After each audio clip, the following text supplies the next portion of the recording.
الحمدللہ رب العالمین والصلاة والسلام علی سیدنا المرسلین اما بعد فاعوذ باللہ من الشیطان الرجیم بسم اللہ الرحمن الرحیم۔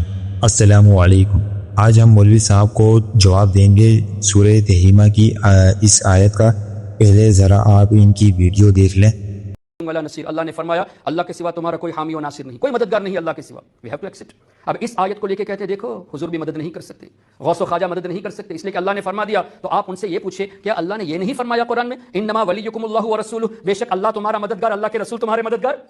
اب اس آیت کے بارے میں کیا کہو گے؟ اور اگلا حصہ والذین یقیمون الصلاۃ ویؤتون الزکاۃ وہم راکعون، اللہ کے نیک بندے بھی مددگار ہیں۔ پھر فإن اللہ هو مولا وجبریل وصالح المؤمنین والملائکۃ بعد ذلک ظہیر، جبریل علیہ السلام مددگار ہیں، نیک مسلمان صالح المؤمنین مددگار ہیں، فرشتے مددگار ہیں، اللہ ہی نے تو فرمایا۔ اب کیا پتہ چلا؟ ہم اہل سنت والجماعت تمام آیتوں پر ایمان رکھتے ہیں، ہم یہودیوں کی طرح نہیں ہیں۔ افتؤمنون ببعض الکتاب وتکفرون ببعض، کہ بعض آیتوں پر ایمان رکھے اور بعض کو جھٹلا دے، جیسے آج کل کے وہابی نجدی فالوورز کرتے ہیں۔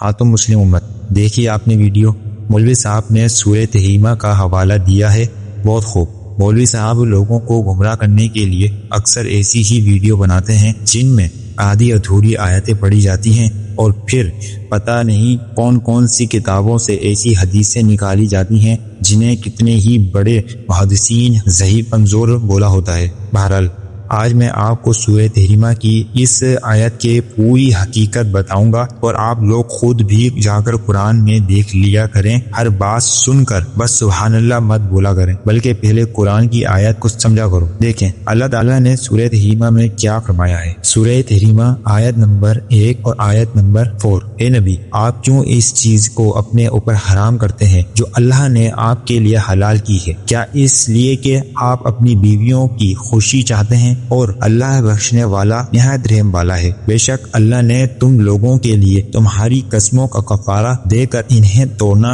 مقرر کر دیا ہے، اور اللہ ہی تمہارا مولا اور مالک اور مددگار ہے، اور وہی علم اور والا اور حکمت والا ہے۔ اور جب نبی نے اپنی ایک بیوی سے راز کی ایک بات بتائی، پھر جب اس بیوی نے اس کا راز دوسری سے کر دیا تو اللہ نے نبی پر اسے ظاہر کر دیا۔ تو نبی نے اس بیوی کو کچھ باتیں بتائیں اور کچھ سے چشمے پوشی کی۔ پھر جب نبی نے اسے یہ بات بتائی تو وہ بولی آپ کو یہ کس نے بتایا؟ نبی نے فرمایا مجھے اس نے بتایا جو سب کچھ جاننے والا اور خبردار ہے۔ اگر تم دونوں بیویاں اللہ کے حضور توبہ کرو تو تمہارے حق میں بہتر ہے، کیونکہ تمہارے دل حق سے مائل ہو گئے ہیں، اور اگر تم نبی کے خلاف ایک دوسرے کی مدد کرو گی تو یاد رکھو کہ بے شک اللہ ہی ان کا مولا ہے، اور جبریل اور نیک مومن بھی، اور ان کے بعد فرشتے بھی ان کے مددگار ہیں۔ غور کریں، یہاں اللہ یہ نہیں کہہ رہا کہ لوگ تم جا کر فرشتوں سے مدد مانگو، بلکہ اللہ فرما رہا ہے کہ اے بیویوں، اگر تم نبی کو پریشان کرو گی تو یاد رکھنا نبی اکیلے نہیں ہیں، ان کے پیچھے اللہ کی پوری فوج کھڑی ہے۔ یہ دھمکی ہے ان لوگوں کو جو نبی کو پریشان کریں، نہ کہ ہمیں حکم ہے کہ ہم پیروں کو جا کے پکارنا شروع کر دیں۔ اب ذرا سوچیں، مولوی صاحب کہتے ہیں کہ دیکھیں نیک بندے بھی مددگار ہیں، تو بابا جی سے مانگنا جائز ہوا؟ بھائیوں، اس آیت میں جن نیک مومنوں کی بات ہو رہی ہے وہ صرف صحابہ کرام ہیں جو اس وقت زندہ تھے اور نبی صلی اللہ علیہ وسلم کی حفاظت کے لیے ہر لمحہ وقت تیار تھے۔ کیا اس آیت میں کہیں یہ لکھا ہے کہ جب یہ نیک بندے وفات پا جائیں تو ان کی قبروں پر جا کر ان کو پکارنا؟ بالکل نہیں۔ دوستوں ایک بہت پتے کی بات غور سے سنیں۔ سورہ التحریمہ کی آیت نمبر 4 میں اللہ تعالیٰ نے فرمایا کہ جبریل، فرشتے اور نیک مومن بھی نبی صلی اللہ علیہ وسلم کے مددگار ہیں۔ اب ذرا اس کی اصلی منطق کو سمجھیں۔ پہلی بات، اس وقت حضرت آدم علیہ السلام اور حضرت ابراہیم علیہ السلام جیسے جلیل القدر انبیاء وفات پا چکے تھے۔